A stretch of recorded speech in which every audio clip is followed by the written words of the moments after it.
आजमगढ़ में रिटायर्ड कर्मचारियों ने योगी सरकार के खिलाफ खोला मोर्चा। महंगाई भत्ता सहित अपनी पेंशन को बढ़ाने की मांग पर अड़े रहे सरकारी कर्मचारी। रिटायर्ड कर्मचारियों का मोदी सरकार पर फूटा गुस्सा। सरकार के आश्वासन के बावजूद भी अभी तक नहीं मिल रही कर्मचारी भविष्य निधि। कर्मचारियों ने समूह बैठक करके बनाई रणनीति। सहयोग न करने वाले नेताओं का होगा विरोध। आजमगढ़ के परिवहन निगम कार्यालय का पूरा मामला। मेरा नाम ओंकारनाथ तिवारी है और मैं जी, आप लोग लंबे समय से पुरानी पेंशन की मांग कर रहे हैं। सामने चुनाव है, कैसे देखते हैं? पुरानी पेंशन नहीं है, हमारी ईपीएस 95 की पेंशन है। एम्प्लॉय फंड से हम लोग होते हैं, एम्प्लॉय वाले से निगम कर्मचारी भविष्य निधि से हम लोग गवर्न होते हैं और हमको ईपीएस 95 इशू है। और ईपीएस 95 में इसके हमें जो है हमारी संख्या पूरे भारत में 75 लाख रिटायर्ड है और 7.5 करोड़ कार्यरत हैं। और हमें जो है पेंशन जब ये कहा गया लागू हुई ईपीएस 95 तो ये कहा गया कि पुरानी पेंशन से ये अच्छी पेंशन होगी और 10% ज़्यादा होगी और 12 महीने के आपके लास्ट पेंशन के औसत पर आपको पेंशन दी जाएगी। और आप जब नहीं रहेंगे तो आपकी पत्नी जिंदा रहेंगी तो उनको दी जाएगी और वो अगर एक्सपायर कर गई तो आपके वारिस को मूल धन पूरा वापस कर दिया जाएगा। हम लोगों ने 35 साल नौकरी करी और 36 साल 38 साल और पर मंथ 541 रुपये, 780 रुपये, 1200 रुपये, 1800 रुपये पर मंथ हम लोगों ने जमा किया। और इस तरह से एक एक आदमी का 20-20 लाख रुपया ईपीएफ में पड़ा हुआ है और उससे हमको पेंशन मिलनी थी।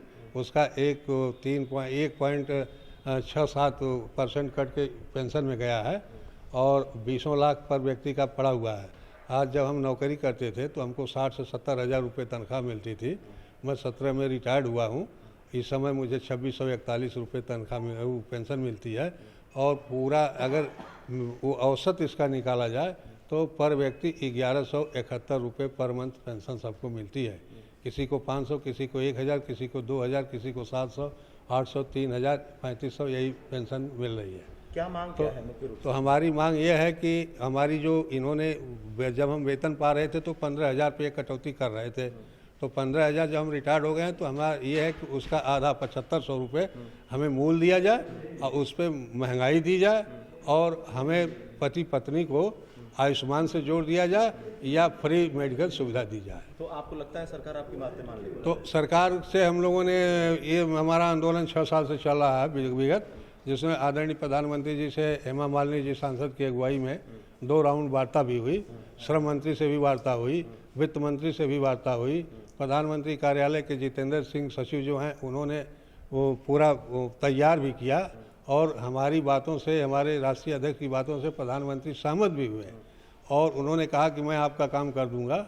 और एक बार नहीं अनेकों बार उन्होंने वो किया, मतलब वादा किया, लेकिन अपने वादे को उन्होंने निभाया नहीं और इलेक्शन भी डिक्लेयर हो गया और हम लोगों को हमारी मांग पूरी नहीं हुई। आपको लगता है कि आपकी मांग पूरी तो हमारी मांगे, अब तो इलेक्शन आ गया है, हमारे राष्ट्रीय अध्यक्ष महोदय ने हमको ये निर्देश दिया है कि आप लोग जो है इलेक्शन में जिन सांसदों ने चाहे जिस पार्टी के सांसद रहे हों, संघर्ष में हमारा उन्होंने साथ दिया है, राज्यसभा में और लोकसभा में हमारी बात उठाई है और हमारे मंचों पर आए हुए हैं और हमारा समर्थन किए हैं, तो आप उनका सहयोग करेंगे चाहे वो जिस पार्टी के होंगे। लेकिन जिन क्षेत्रों के सांसद आपका सहयोग नहीं किए हैं और कोई रोल नहीं निभाया उन्होंने, उनको आप कदापि वोट नहीं देंगे और वोट जरूर देंगे। कोई ऐसा नहीं छूटे कि जो वोट न दे, वोट सभी लोग देंगे जो आपके क्षेत्र में अच्छा सांसद हो। और वर्तमान सांसद अगर साथ नहीं दिया तो उसको छोड़ के शेष में एक अच्छा सांसद चुनिए और उसको वोट दीजिए। यह है। क्या नाम है? सुभाष चंद्र उपाध्याय। क्या मांगे हैं आप लोग? हम लोगों की मांग ये है कि जब पूर्व में कांग्रेस की सरकार में हमारे दिवंगत प्रधानमंत्री नरसिम्हा राव जी ने सन 95 में योजना लागू किया था कि जो असंगठित क्षेत्र के श्रमिक हैं, जैसे सेत निगम है, परिवहन निगम है, कताई मिल, चीनी मिल, इन श्रमिकों को जो है पेंशन नहीं थी, उनकी पेंशन की व्यवस्था की जाए। इसलिए कि 57 के अधिनियम के साथ बहुत कम पेंशन थी, 150 रुपये, उससे कुछ होता नहीं है। तो 95 में लागू हुआ, लेकिन इसमें प्रचार में किया गया कि जो राज्य कर्मचारी उनसे 10% को ज़्यादा मिलेगी। अब पता चला जब रिटायर हुए लोग हैं तो पहले 5,000 कटौती हुई तो ये लोग फिक्स कर दिए, अपनी मनमानी किए भविष्य संगठन वाले। उसके बाद 6500 में कर दिए। फिर सितंबर 14 से जो है 15,000 कटौती ले करनी। आज जब पेंशन मिलना शुरू हुआ तो कोई इसको 1100, कोई 1200, 1500, 2500, आज हम भी जो हैं 2160 रुपया महीने पाते हैं। अक्टूबर 15 में रिटायर हुए हैं। लेकिन उसके बाद हमारे अशोक राव जी ने पूरे भारत में जो है एक राष्ट्रीय आंदोलन का रूप इन्होंने दे दिया कि आखिरकार जब पैसा आप काटे हैं, ये अनुबंध था, तो आखिरकार क्यों इतना अत्याचार हो रहा है। क्या मांगे हैं सरकार? वही है कि 7,500 रुपया, और उसमें जो भगत सिंह कोश्यारी जो समिति बनी थी सन 13 में, वो जो रिपोर्ट दी था कोश्यारी समिति ने दिया था, वो कोश्यारी समिति के अनुसार में सन 13 से आज जोड़ लिया 24 में, आज जब वो 3,000 की संतुलित किए थे तो आज 7,500 प्लस महंगाई भत्ता बन रहा है इस समय, तो हम लोग दे दिया जाए। अब पता चला कि देने के नाम का है, आज हुआ कल हुआ, ये मतलब वही झूठा आश्वासन ये सरकार देते देते आज चुनाव घोषणा हो गई। अब फिर हम लोग वही उसी तरह हैं। जब एक विधायक हमारे देश का जो एक MLA MP है, वो कौन सा काम करता है, वो उसको पेंशन को तमाम मिल रही है, तमाम सुविधाएं मिल रही हैं। हम लोग 60 साल पसीना खून पसीना बहाए हैं। हम पूछ आज मजदूर वर्ग या जो भी जहाँ पर जिससे है बाबू, ये जो भी अपनी काम कर रहा है देश के अंदर, वो देश का काम करता है। ये 5 साल 4 साल लोग चुने जाते हैं, ये सारा मलाई ये लोग काट रहे हैं बैठ के।